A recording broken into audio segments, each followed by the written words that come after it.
just because we're also recording this even though no one's watching right now. Eventually, you will all be looking at this video because you will think we are so awesome that you have to subscribe and follow our channel. We're doing a discussion about playing in character. What the hell was that? Oh, you guys went to Twitch and tried to look at the feed. So I'm going to go ahead and post the outline of the discussion we are planning on having. Again, it's called Playing in Character.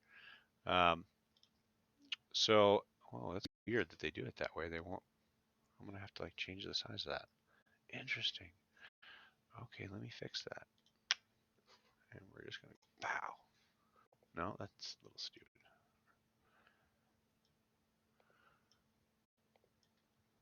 There. That looks a little bit better. I'll just kind of there. No, a bit smaller. How's that look? Can you guys see that? I have no idea what you're doing. Can you? I'm not on. Oh, I thought you guys were going to the Twitch feed. I'm like trying to log in. It's like you need to change your password.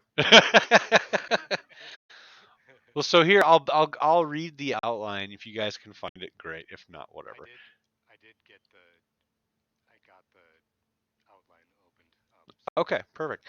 So basically, what it says is that what is playing in character and having a brief. We want to have a brief discussion about that. My thought is that while we're going to get plenty of viewers that have seen, I'm sorry, who are familiar with role playing and know what that means, I feel like there might be a lot of people out there that are. Hey, it looks like one of you guys watched for a second. Um, uh, there are plenty of people out there that um, might not have any idea what it means to be in character or out of character. They may be thinking about playing D&D for the first time. They may be saying, "Well, let me check out some videos of people who are actually doing it," and they may go to Twitch because they do that for a lot of other stuff. So I guess the question I have for you guys is, what does it mean for you guys to be playing in character? Now, I went over with Alistero yesterday. um, some stuff that are detractors and enhancers for role playing. Um, the detractors, the number one bullet point we had was distractions are the worst thing for playing in character and role playing in general. Chief among them would be TV or television. Having that on in the background is annoying. Computers, other players being out of character slash in-game or non-game discussion slash links in the chat. That's what we have a lot of problem with. Hardware. If your hardware is not right, it can really make it hard for you to suspend your disbelief, get into your own game, and it can also make it hard for other people to focus too. Some of the enhancers are knowing your character, both the mechanics and the role playing aspects, like character personality and motivations.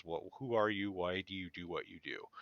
And then being ready to act on your turn in combat, or maybe even setting a timer for your group so that people only have a certain amount of time. I've seen DMs say, "Oh, that's sorry, you took too long. You lose your action because you took too long." Using accents and voice acting is another bullet point for sure. Some people are really good at this. Dungeon Master here is one of the best. He's got all the accents.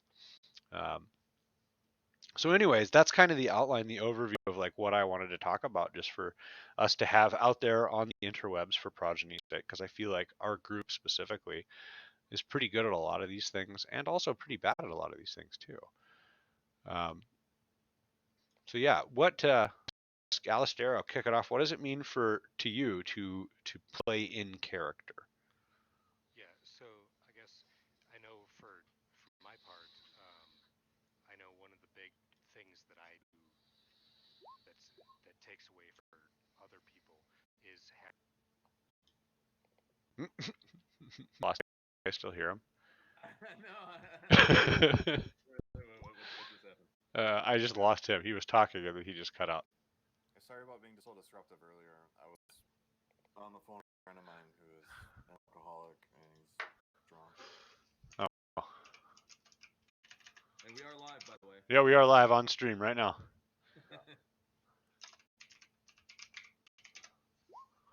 So we were talking about what does it mean to play in character. Alistero was just about to go in, to giving his dissertation about what it means to play in character when we lost both audio and visual from him. We were talking about one of those things being hardware problems. How about you, Mr. Dungeon Master? What does it mean to you to be in character? For me, um, it's a little bit different as a player and as a DM.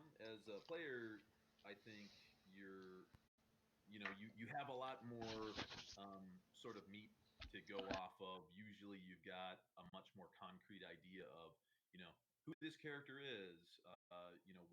What are my motivations? How am I going to react? And basically, most situations that you can imagine. Obviously, going to be weird situations that come up where you may be scratching your head saying, "I have no idea how my character would react in this situation." Honestly, this I just never really thought. As a DM, it's usually more just kind of we try to accents just to give sees a little bit depth, even though again, on the surface, main recurring NPC character. But for Right. And me, that's so important. I'm sorry, I don't mean to cut, but that's so important because as a player, especially, being in a world that makes you feel like you're actually talking to, this character that you're talking to, as opposed to just your buddy or whatever sitting across the table from you, who you're like, why are you being? You know what I mean? Like it helps me to kind of get myself immersed in that story that is kind of role playing and playing D&D. So yeah, I didn't cut you off. Sorry, did you have more to add? I'll gladly punch off if you let me. But yeah, for me, I think that's probably the main thing. And I know, and especially with this group, um, playing in character, I think most of us have been playing for probably 20 plus years. I know I've been playing for since like 1985, which is a long time. That's a long time. Um, and one of the things that I enjoy the most, because I think we all go through like a power game phase where it's like I want to make the most powerful badass character I can possibly do, and kind of the details of our personality might go by the wayside in the attempt to make just like the most Sure. like person you can possibly create. Um, but at this point, I think it's so much more enjoyable to just jump into another person's skin and just be like, okay, so this is going to be somebody that is completely different than I am as a person. So I'm not Mark anymore. Now I'm playing, Black Sky River, my half orc barbarian, or I'm playing Worm, Right. the gutter rat warlock.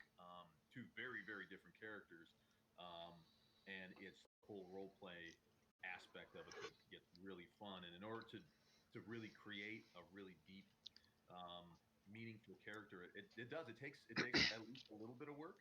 Um, depends on your definition of work, but kind of Right. coming up with a backstory, like why is this is the way my character is, and maybe a little bit of why he is that way.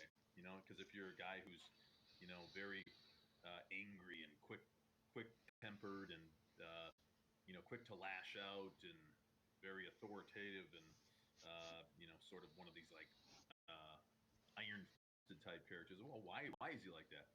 What made him that way? What happened in his past that made him to be somebody who's so, disagreeable, for example? Right. I love. Right. Yeah. And that's again, you kind of touched on, for me especially, like the idea of playing in character. I guess the statement kind of says it. This is a character in Dungeons and Dragons, but any other game too. I mean, we play World of Darkness, which is a combination of the Vampire the Masquerade, Mage the Awakening, and Hunter. I don't know what the Hunter title is. Hey, we got Alistair back. Hunter the Vigil. The Vigil. There's a whole series of these games, but they and so is and so is every other role playing game. In its core, it's creating a story. You have one person that is going to be the author. That would be the game master, the dungeon master, or whatever. Everybody else is there to play a character in his story. The best part about what I always found most intriguing about Dungeons and Dragons and every other role playing game I've played has been the fact that I have been able to take part in the writing of a story through the character deciding what the actions are going to be.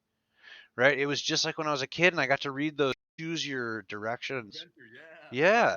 Yeah. And I would do something and then I would flip, it would tell me to go to this page and I would see it and I could see the story kind of being formed by me, right? The reader, the experiencer of the story. And Dungeons and Dragons lets you do that. Only it lets you do that in a much grander scale. You have one person who's going to be putting the frame of the story around you, and then you have all the people that you know. Maybe you don't know them that well. Maybe you're paying in a pickup group at your local hobby store, right? But either way, you're working with these other people to form this story, and I get to decide some actions that will shape that story. Just like I do in real life, only unlike real life, I get to be heroic. I get to have all these crazy powers and whatever. And when I first started role playing, it was hard enough for me to figure out what I was doing in the first place. So if you're really new, don't worry so much about playing in character, but understand that like it's a goal that you're eventually going to want to strive for if you're going to continue to play these games for a long time. Because like Dungeon Master said, when you when you first start, a lot of times people want a power game. They just want to build the most epically awesome. I can kill anything. I can do anything I want to do, and that's all that's important. And I get that. I did that. Too. In fact, I am what would be considered, I think, a lot of times to be a power gamer. I like to min max. Right. I want to minimize the stuff that's unimportant. I want to maximize the stuff that is to me. And I don't think there's anything wrong with that. And I don't think that detracts from sorry, we got somebody in the chat that wants to say, hey, what's up, Duck Duck Games? Um, uh, yeah, like I don't, I still like to do that. I still want to build an epic character because that's kind of the fun of playing D&D is you get to play like some sort of superhero type person. But, um, uh, as I've been playing longer and longer, and I've been playing since '85, like the old man here. But, but I have, um, Dave, thanks for the follow, man. Um, uh, the I'm sorry, I'm getting distracted by the chat. We're really new to this, by the way, man. Put the link for the well, I could probably figure it out. Let's see, Twitch TV. No, I heard somebody was listening. Anywho, so to get back to the discussion, the as I kind of got more mature in my gaming, I decided that I didn't want to play me with superpowers all the time. I started being good enough that I started to want to play other characters, and I was around other people that played other characters.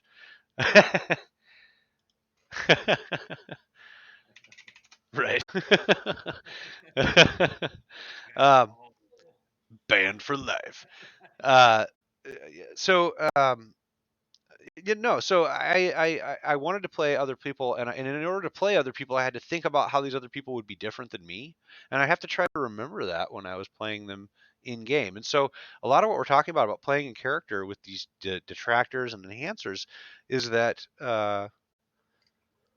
some things make it easier for you to stay in your character. It's already hard enough to try an accent or to try to think about motivations completely different than what your motivations would be in the same situation. There's a lot of things that can detract from you being able to do that, and a lot of things that can enhance that. And I guess Alistair, I don't know if you wanted to add anything to just kind of general discussion before we kind of tackled some of those points, but I know we kind of lost you right in the middle. You had Yeah, I don't know where exactly you lost me because I was on a different page, looking at notes that I was reading, and so um, I don't know where exactly I got lost, but essentially, like I know for me, one of the big things is just sort of being focused and staying in the moment, and paying attention to the game, and keeping trying to think of myself as the character rather than like my motivations as me right, versus my character. right, You know, acting as the character would, um, you know, and doing things as the character would, and keeping that in mind. So like, if I'm playing a particularly stupid character, um, keeping that in mind, and playing a very, not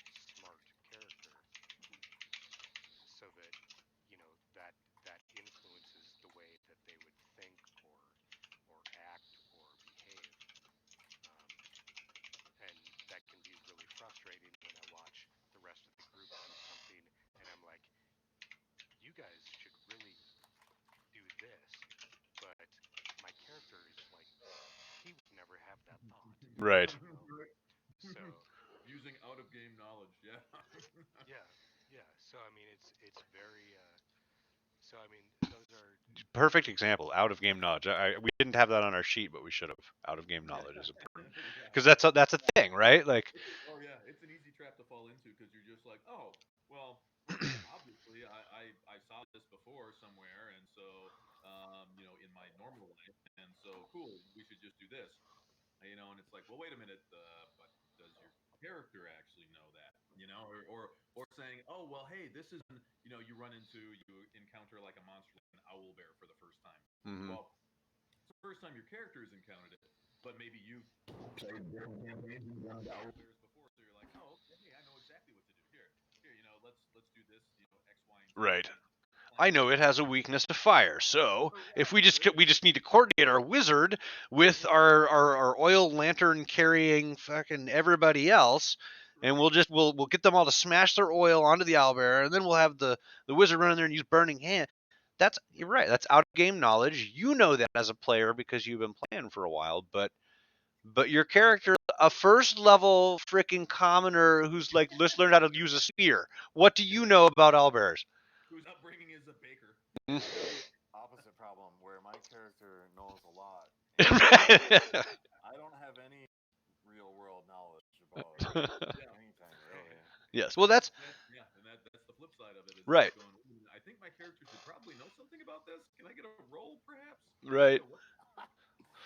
Hey, real quick, Duck Duck Games was talking about how he really wants to play D&D, but he's watched a lot of these. He's never gotten into it. I thought I remember. Is there like some sort of deal that you looked into for being able to look up like and join games online? Oh If yeah, you yeah, just yeah. wanted to do that, do you know? Do you have? Can you post that in the chat for him? I don't know. He may already know all about it, but I just remember that you looked into like how to do that, and I was like, I don't remember any of that stuff that you looked up. Yeah, I'm pretty sure there is a button that says something like looking for game. Okay. Oh, is it like in Roll20? Yeah. Oh, okay, cool. Yeah, I mean, Yeah. see, he's Roll watching on 20. Twitch, but we're using Roll20. That's our virtual tabletop that you can see in the background here. You've got my screen, so I've got a couple of macros down here, like Eladrin. If I wanted to speak Eladrin, it'll be over here in the corner. Landorian Darkstar speaks Eladrin. Um, I don't know if that is going to work, but that is you. I think that's the correct okay. link. No. So anyway, that's what we do. That's what we do. And just to say too, okay, so you said you're a female player, which is awesome. I have noticed at my local game store, they actually run an entire night. Every Wednesday night is ladies' night, and so it's all female games run by female DMs, and all the players are female as well. Because I know like you don't have to go far to find like chat rooms filled about talking about the rampant misogyny going on in games and all the mansplaining and shit like that. And yeah, I would. We never have misogyny or sexism or mansplaining anywhere. Yeah, yeah, we never have that here. Yeah, because that. Well, but then again, you have to. I mean, listen. Not that it's ever okay, but to be perfectly frank, sometimes we are super in character, and sometimes our characters are that way. That doesn't mean that we as players are. But Great like, excuse. Dungeon Master plays a character in the World of Darkness campaign who is a complete misogynist. You're Oh not, yeah, yeah. but he is. Very, yeah. But it's and I try to play him again. This is the whole playing in character. He's completely different from me, where I try to look at myself as very open-minded, accepting of all people, religions, faiths, genders, you name it. But the character that I'm playing has a very low like personality charisma score. He does not get along well with others.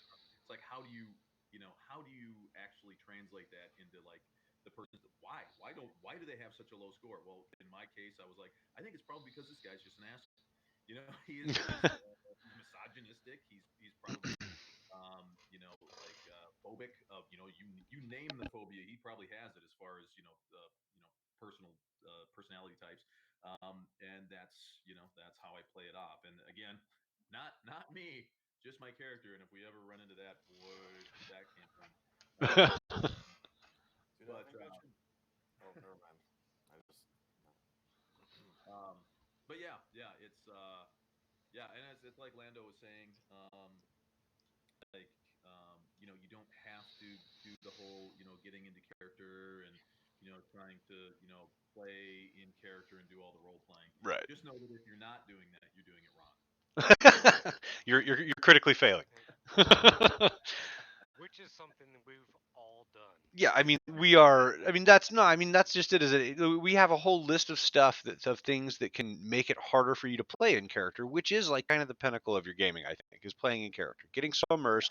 The I've got when Alistero and Landorian started playing together for the first time.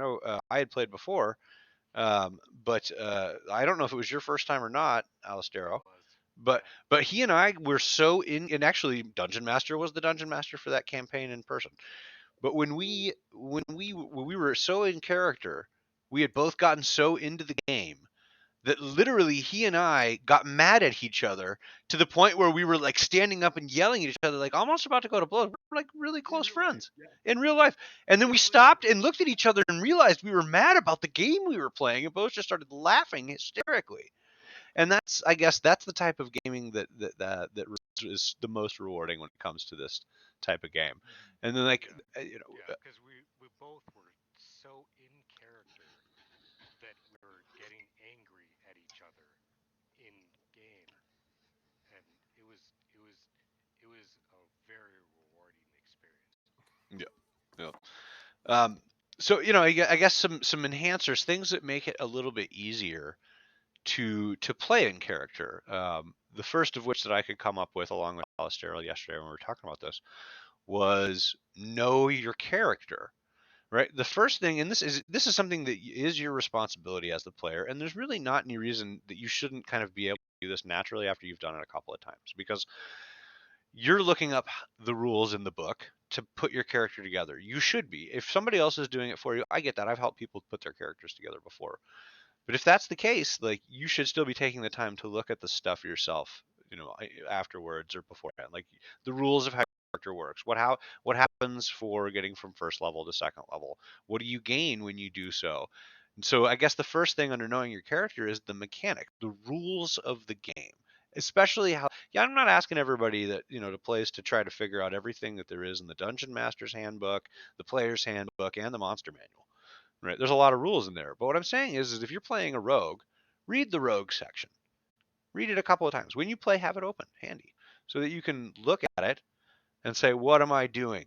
Right? How does my character work? How, if I want to sneak up behind somebody and backstab them, what are the rules that I need to know in order to make that happen? Right? That's the mechanics. Any special rules? Oh, and then a note about that, like in Roll20 here, there are things that can make your role playing experience a little bit better, and it helps with mechanics too. Rather than going, oh, what is that role I need to make again? Now, there's a lot of character sheets that you could choose that give you clickable icons that will do the math and make the roll for you.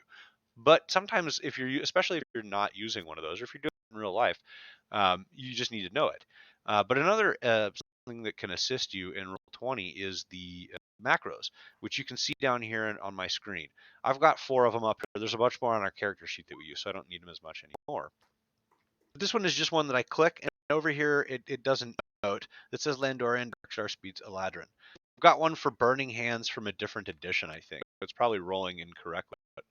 But anyways, I click the button and it automatically, I typed the roll out myself, and it just automatically plugs in and shoots it off there for you. So that's, I guess, kind of mechanics. Am I missing anything about knowing your mechanics? Is there anything that you guys want to add to that?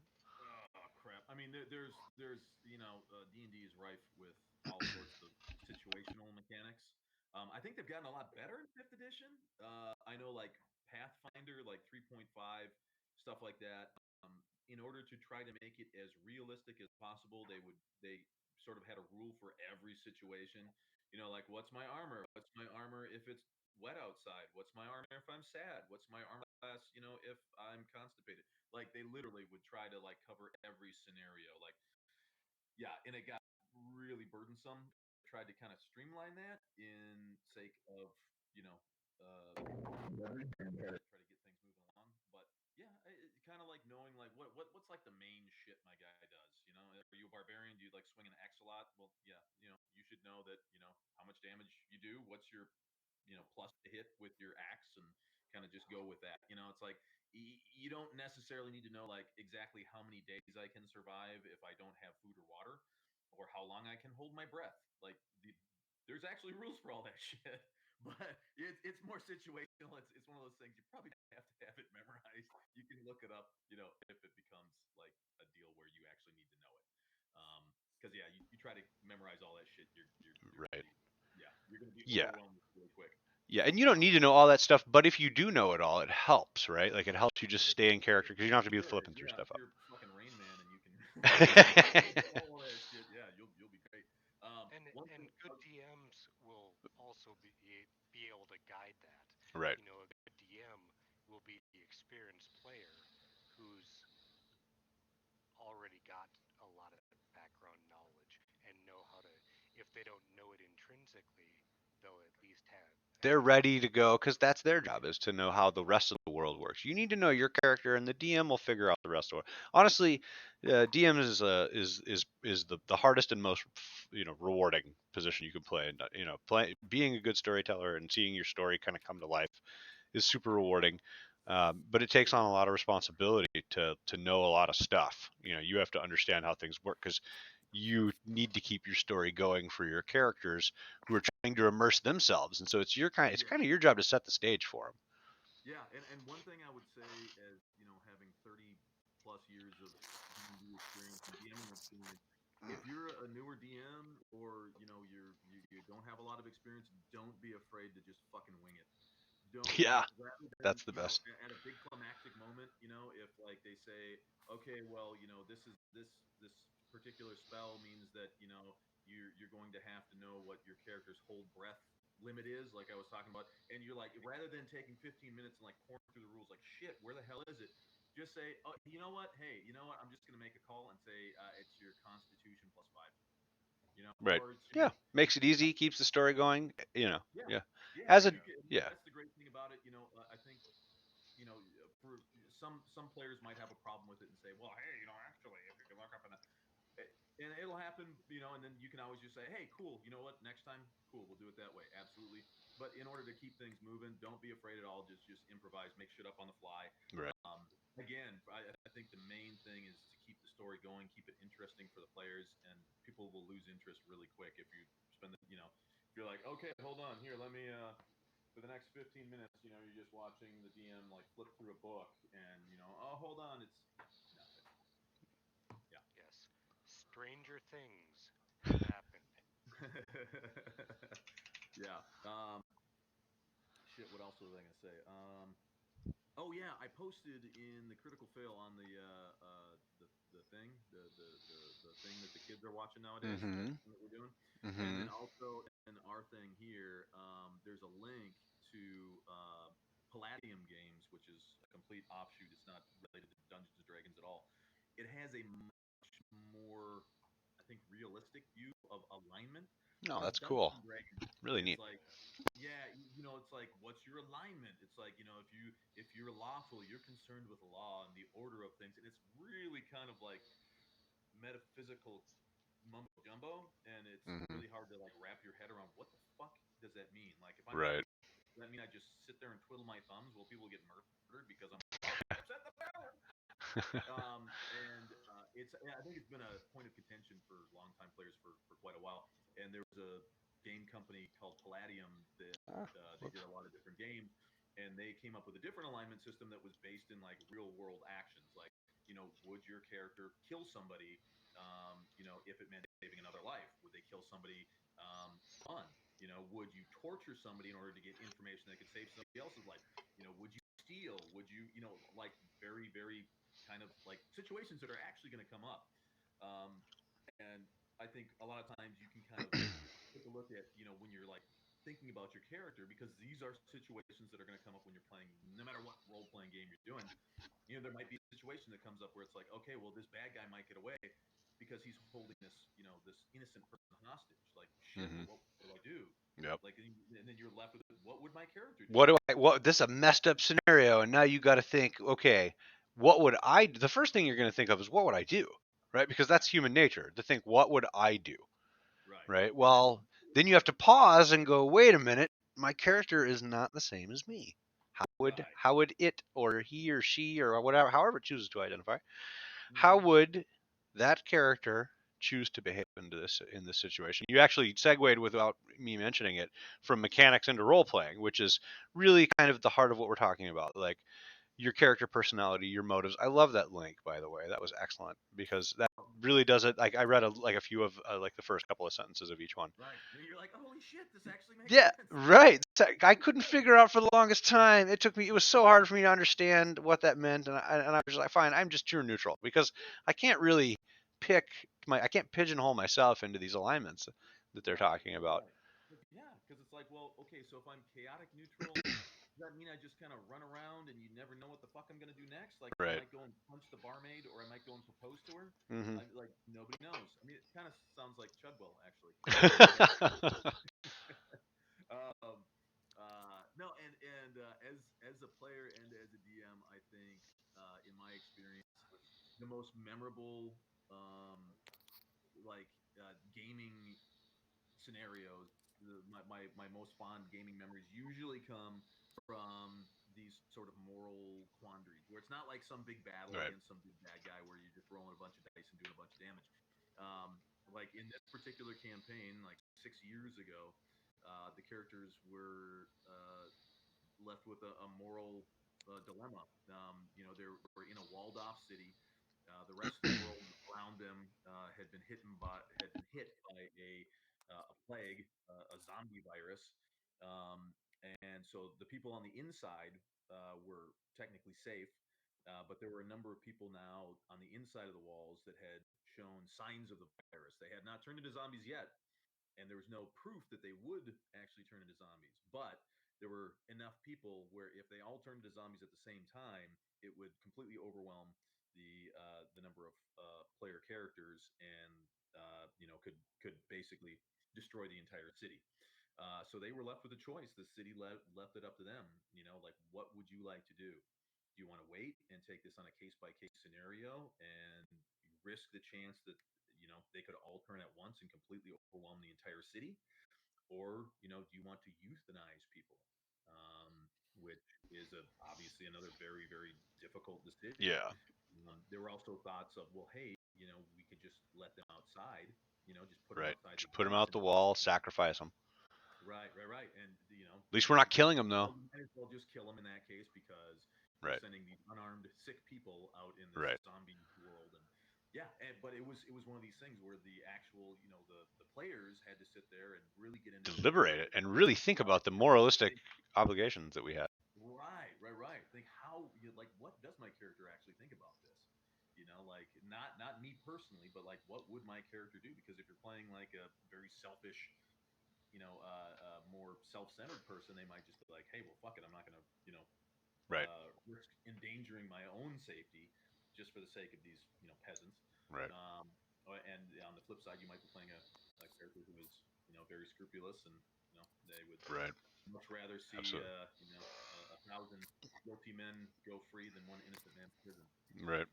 Yeah, and in the end, the characters decided. I remember that was a situation, honestly, where it was such a good story hook. It was such a good moral conundrum that we were put in that my character it ended up doing what the player probably would have, and it really didn't matter what my alignment was because it was such a dramatic. It was so hard to figure out like what to do and what would be the right thing to do that it was like literally I found myself as a player going, God, what would I do for real? Like if I really like you're never gonna find yourself in that situation. You don't think about it.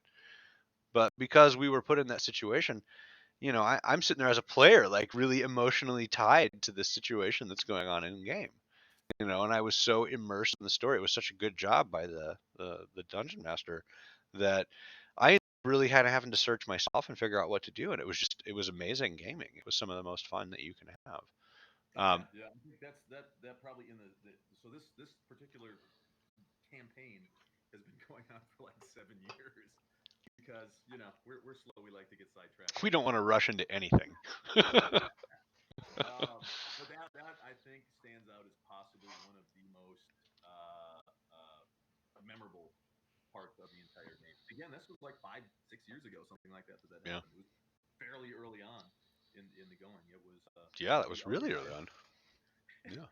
for people who, if anybody out there is watching, yeah, there. So we started out playing third edition or 3.5 edition D and D, 3.5. switched over to fourth edition, then switched to Dungeon World, a completely different game set, and now we're in fifth edition because we have It's a made persistent campaign, mind you. We've with the same characters, same guy running the game. We've been doing it for like 7 years now. We've switched rule sets and had to re-roll characters as close approximately as we could to what they were before. Although some things changed, and so you've got these characters that have morphed over the years because they had these abilities in 3.5, and then when they transferred to 4, we kind of homebrewed them a little bit to make them work. While 4 was way different than 3.5 and 5. Then we switched back to 5, and a bunch of stuff that we had gotten used to having went away. So we've got these awesome characters that have just morphed over the years from the mechanics. But that goes back to knowing your character, and that's why it's so important, because you play these characters long enough, things like that can happen. So it's good to know how your character works, so that when you need to homebrew something, not telling anybody they need to do that, but if you decide to with your DM, like, it's good to know how your character works. So make sure you read as much as you can about it.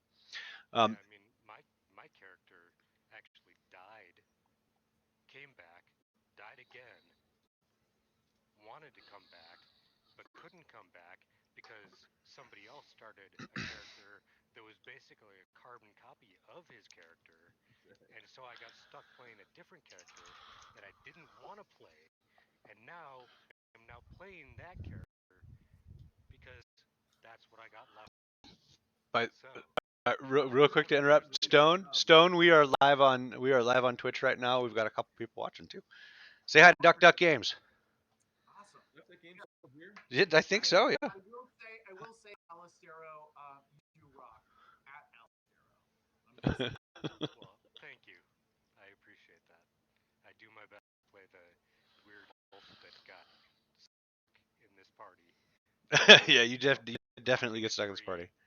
And Just trying to get away from the dead people, and we come rolling through like we own the place and be like, "Hi, you work for us now. You don't have a choice because we're way tougher than you are right now." right. But I've got my meow mix, so it's all good. So that'll take me back kind of into some combat stuff. When you're in combat, things that you need to know about your character, what you're going to do next. If you're playing with only a couple of people, this may be not as big of a deal. But like our session on Monday nights has gotten to be where we sometimes have 8 players, and then the dungeon master. So combat can take 3 sessions of 3 hours apiece, right? Like, just to get through one combat. And so one of the things that I find very, very important into knowing your character as an enhancer for role playing and playing in character is just to be ready to do what you're going to do when it's your turn to act. That's why I say it's so important to know the mechanics of your character, know how your character thinks and what his motives are, or her motives are, because uh, when in combat, like, honestly, combat has nothing to do with role playing. Well, not nothing. There's some really, really role playing combat we've had, but for the most part, it's a lot of knowing your mechanics and knowing how the game rules work. So when you're in that environment, it's best if you know what you're going to do next, so that the people behind you are not waiting for, like, an hour before they can take their turn. I don't. Try and make your actions take as little of time as possible Well, and be efficient as yeah. possible. Or at least know what you want to do, so that if you don't know how it works, you can say, "Well, here's what I want to do," and then the DM can take over and say, "Well, here's what you need to roll." Right. But I'm just as guilty as the next person at this. Sometimes I'll be sitting there in combat and I have no idea what I want to do. I can't figure out if I should be attacking this thing or person, or if I should be, like, trying to talk to it and, like, see if they can give me information or what. I don't know. So sometimes I will not have decided how I want to handle the situation, but that decision gets made for me by one of my compatriots. Magoo comes to mind, but then again, so does the spiky dwarf, right? Those are characters that all they wanted to do was fight. One of them was a barbarian, the other one's like a battle rager dwarf. So that's their thing, right? So, like, anybody gives them any reason, they drop at a drop of a hat, they will go into combat. Um, so my point is I will say with this group in particular, I've noticed that combat actually does come along with character. Yeah. Because we have so many like specific ways of dealing with things. I mean, Captain Treadwell has his massive charisma, and then you've got Aravan, who's a sneak, and all of that is built into his combat moves and things like that. And I know with Stone personally, there's the thinking about calling upon your god, playing a paladin, and in this situation, how will my deity look most positively on me? So like there are character choices you can make in combat that will help define and maybe earn you a what are they're not action points anymore. What are they called? Inspiration. Inspiration. Inspiration, Mhm. yeah. Mhm. Inspiration gives you advantage, yes. Yeah. So yeah, I guess just yeah. So being ready to act is important. Knowing your character will help you to do that. Another thing that is I consider to be an enhancer when it comes to playing in character is using an accent or voice acting. Um, if you guys are watching us on Twitch, most likely you've looked at other people that are way better at this than we are. But that being said, we've got some people that are. In fact, Stone, I believe, is an actor, a trained actor, and then Dungeon Master over there is a freak of nature that's good at everything he tries. So, we've got some people that have some amazing vocal skills. The rest of us are trying to muddle through. And so that kind of brings me to my first point about voice acting or using an accent practice. All right. You have to practice. We all sucked when we first started trying to do it. I'm gonna start doing voices. You guys. But Treat. yeah, no, do it, man. Live it up. But the second thing about using an accent is if you're going to do it, be persistent with it. Don't do it sometimes and not do it others, or try it some nights and not others, because that's the problem I've run into, right? I'll start to do an accent and I'll go, I didn't like that. It didn't feel like my character. And so like I will not do it. And then I'll go, actually, yeah, it kind of was the accent. So then I'll start doing it again. And I feel like if you do that, then it actually ends up detracting from other people's experience playing. And Oh yeah, then it can get confusing as far as yeah, in character or not in character, right. which is another thing to bring up too. If you do decide to use an accent for a character, which again I love doing different accents,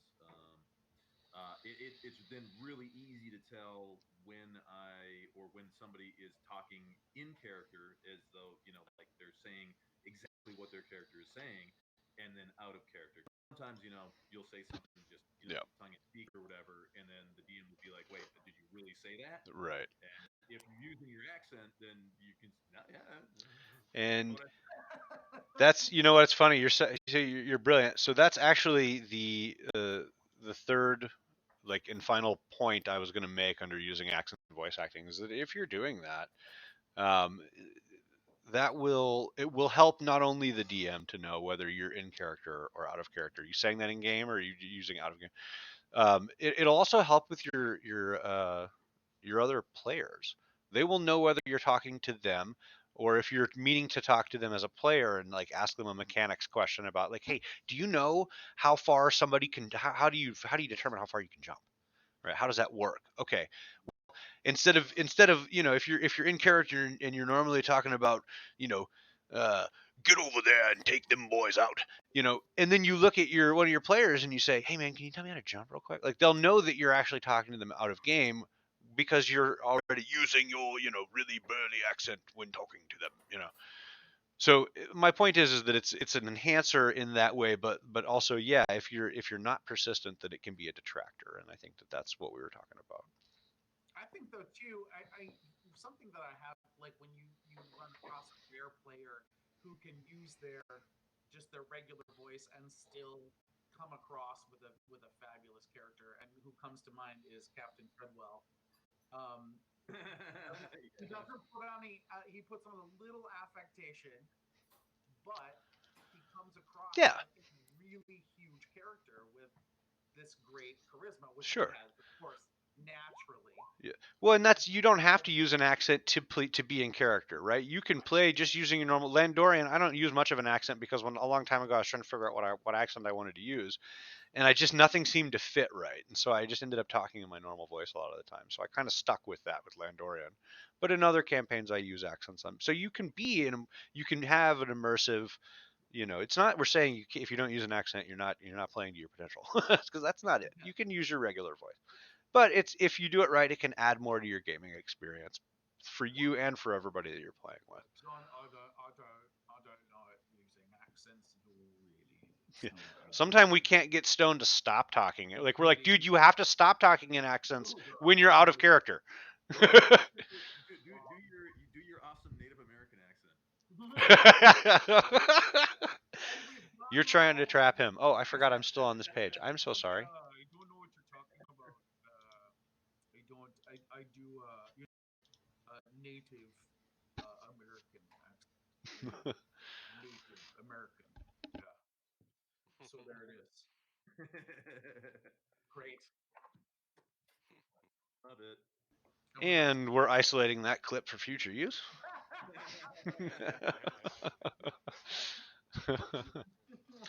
Well, guys, that was actually that when we got through the enhancers. I figured, there are a couple detractors. We're about ready to start, I guess. I mean, we're still waiting for a couple people, but we usually start our actual gaming session at 9 o'clock. DM, when do you want to transition over? Do you think we have time to go through a couple of bullet points, or do we need to put on the "we'll be back in a moment" screen? No, yeah, we're we can totally. I'm like adding in. I'm making macros. You talked about macros, and I was like, oh crap, yeah, I could probably make some macros. That might Well, yeah, good point to add. As the DM, that's even more important, right? Yeah, I know. In Roll20, you can like make and save macros, and my macro list I think is something ridiculous, like 230 macros for all the macros I've made throughout the last 7 years. Let's see. Oh, Coobs is asking what we're in. We are in Everyone Dies, which is the name of this campaign. Yeah, it's okay. So, real quick, just to cut before we get started, I'll just kind of run through these. If anybody has anything that they think is important to add, great. So we went over the enhancers for playing in character, and I wanted to start with those because the detractors just seem so negative to me. But distractions are probably the main focus for things that'll pull you out of character or keep you from playing in character. Those that we could think of, we're having a TV on in the background. Not only does that make you want to look at the TV, thereby thinking about real life rather than your gaming experience and making it harder for you to get in game, but also, as we have noticed here, a lot of times the other players, especially online, can hear that TV in the background through your mic, which makes them kind of like, what's going on over there? The second is your computer. Now, when you're playing online, it's essential, obviously, but you shouldn't be like checking Facebook or doing some Amazon shopping for toilet paper or whatever. You should kind of keep it to just what you're using for games. If you got your PDFs on there, or whatever. If you're looking at your Twitch feed, yeah, whatever. But try to stay focused on the game while you're playing by minimizing those distractions. And another one I guess we've talked a little bit about it is other players being out of character. General discussion happens to break out an awful lot with us where somebody will crack a joke and the next thing you know, we spend 5 minutes laughing about what happened in somebody's job yesterday. And that obviously kind of pulls you out of the game, takes you away from what you're trying to do, and burns up your playing time. Non-game discussion is chief among those, like I said. And then especially in Roll20, people have a tendency to want to post links into the chat over here on the far. Where is it? I got stuff in the way. They want to post. They want to post like links into the chat over here about like funny memes while we're in. And then somebody looks at it. Most people don't laugh, but then one guy is caught off guard and he just belts out laughing right in front, right in the middle of the DM, telling some important part of the story. So that's something you want to try to keep to a minimum. Matt Yunker says he doesn't have an invite to Everyone Dies. Okay. Yeah. Here. Can you put one in the GM. Okay. Anyways, okay. So then the next, I guess, bullet point under detractors is going to be hardware, and you can only do what you can do. So don't let this beat you up too bad. There's lots of workarounds, guys. Here, like we've got a lot of our rigs held together with duct tape and chicken wire, but but online play, the better your hardware, the less it can be a distraction. And then first and foremost, this is almost especially in our group, it's a must. You'll get like the crown of shame if you don't have your camera working, because like let's be honest, 60, I believe it's 60 or more percent of all communication is nonverbal. So if you cannot see the people that you're playing this game with, you won't get the full index, the weight, the that expression, the creepy vibe that Stone can throw. You know what I'm saying? Like you don't get that if you just have the non-camera. If I can just like bam, now that you can't really see what I'm saying. You can hear me, so if I use a lot of tone, maybe, but it's just not quite the same as actually being able to see, my face. So having a camera, I believe, is one of the most important things if you're going to play online. Yeah, Background. I'm sorry. it's the best thing short of playing in person. Right. Right. And now that we're all quarantined, it gives you an excuse to take a shower. Right. Yeah, that's a good point actually. Group showers now? Is that what No, wearing pants is still optional. Remember the our Twitch You viewers. don't have any hair, so that's. I'll tell you what, I am a lot more experienced at like not having anything to do than you guys are. No, really. Sorry um, about it. so then background noise and mic muting. So I would suggest to everyone who's going to play online, especially when you start to have more than a few people, like wait until later when somebody's trying to get a word in edgewise. If you watch us here, as soon as we have a few more people log in, we're going to start our campaign. And you'll notice that like things will happen and everybody gets excited and we all want to play. And so we'll all try to say what we're going to do, and it'll just be this cacophony of noise all over the place. So, try to limit that. And one of the things that I think is really important is that if you're not, it's not your turn to talk. I like to mute. And so what that does is that makes sure that I can, if I need to chat with somebody, if I need to, go into the other room and get a can of soda or whatever, I'm not bothering people with me opening the fridge door and on my soda and all that good stuff. So that's something that I think is because I have a wireless mic. Not everybody does. Like Chudwell's using his earbuds. I think you might have a little mute button on there, but if not, there's actually a way to do it on Roll20. You can just silence yourself. So Oh, that how do you do that? it's Oh, like hover over your picture, yeah. and then there's a little speaker on the left side. Click it. Now you're muted. But, is Now it- you're unmuted. Now you're muted. Mute Yep. it, mute it, Chad. Check it out, Chadwell. Mute it. Mute it. There, it's perfect. It's doing well. Hey, I'm sorry, sir. Hey, My Matt. family name is Chudwell. Chudwell. Hey Matt, we're streaming live on Twitch, just so you know. Inferior Oh, to we're Chudwell. streaming live on I'm Twitch? confused. What's It's up, We understandable you'd be confused, but please. do we actually have anybody watching? There's a couple of people actually watching us. Say hi to Duck Duck Games. Matt, if you do have any outstanding warrants, now probably would be the time to just lose the camera. As I slowly back out of the room. Where is that? What that equals 17 is, or where do we know how many people? Where? Oh, that's a whole. No. That's a different system. This is Roll20. We're streaming on Twitch. See, this is why I don't know what the fuck's going on, and I come in so late. You come in so late because you live in California, man, and everything takes a little longer. I am the great disruptor. The live stream begins now. And as always, this episode of the Critical Fail is brought to you by alcohol.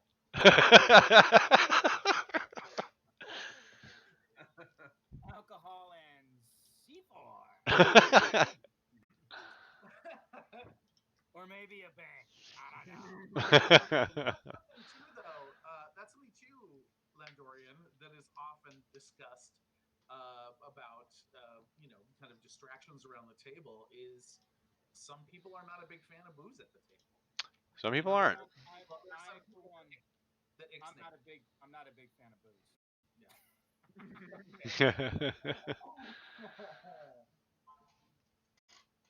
No, it's true.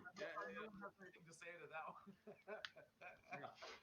Different groups enjoy different stuff, I mean, and it depends if you're playing in person, if you're playing online at all, you're gonna have different rules. You're gonna have different stuff. Like I know, like there was like an unspoken rule many years ago that if the DM, whoever the DM was, the players would if you were playing in person, the players would pitch in and buy the DM snacks and soda or whatever the hell they wanted Yeah, for yeah, yeah. end gaming session. It was just kind of a cool, like, oh yeah, here's a perk, here's a can of your favorite soda, here's a bag of fucking chips. That's why I like playing online because it's cheap. I don't have to buy Right. And roll 20's free. So I'm gonna post my Venmo on here so you all can just And you broke dicks aren't working anymore, so fuck you all. um, I've been on I think- 6 are we Zoom still calls waiting for- today. I'm fucking Are we over it. waiting for the Avatar of the Raven Queen?